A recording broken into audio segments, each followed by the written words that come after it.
नमस्कार साथियों, सच्ची बातें चैनल पर आपका स्वागत है। एक आदमी रेगिस्तान से गुजरते वक्त बुदबुदा रहा था, कितनी बेकार जगह है ये, बिल्कुल भी हरियाली नहीं है और हो भी कैसे सकती है। यहाँ पानी का तो नमो निशान भी नहीं है। तपती रेत में वो जैसे जैसे आगे बढ़ रहा था, उसका गुस्सा भी बढ़ता जा रहा था। अंत में वो आसमान की तरफ देखते हुए बोला, क्या भगवान यहाँ पानी क्यों नहीं देते? अगर यहाँ पानी होता तो कोई भी यहाँ पेड़ पौधा उगा सकता था और तब यह जगह कितनी खूबसूरत बन जाती। ऐसा बोलकर वह आसमान की तरफ ही देखता रहा, मानो वह भगवान के उत्तर की प्रतीक्षा कर रहा हो। तभी एक चमत्कार होता है। नजर झुकाते ही उसको एक कुआं नजर आता है। वह उस इलाके में वर्षों से आ जा रहा था, परंतु आज तक उसे कोई कुएं नहीं दिखा। वह आश्चर्य में पड़ गया और दौड़कर कुएं के पास गया। कुआं लबालब पानी से भरा था। उसने एक बार फिर आसमान की तरफ देखा।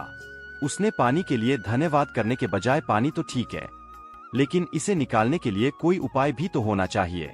उसका ऐसा कहना था कि उसे कुएं के बगल में पड़ी रस्सी और बाल्टी दिख गई। एक बार फिर उसे अपनी आंखों पर यकीन नहीं हुआ। वह कुछ घबराहट के साथ फिर आसमान की तरफ देखकर बोला, लेकिन मैं ये पानी झोंकूंगा कैसे?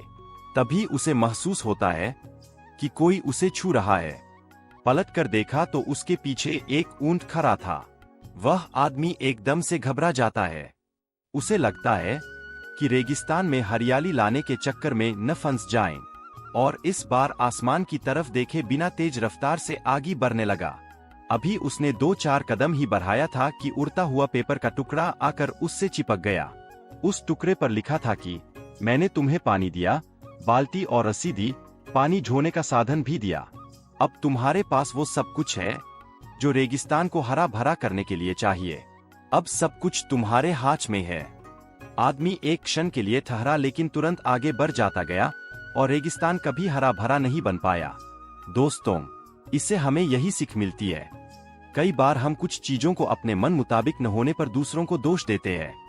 हम सरकार को दोषी ठहराते, कभी बुजुर्गों को, कभी कंपनी को, तो कभी भगवान को।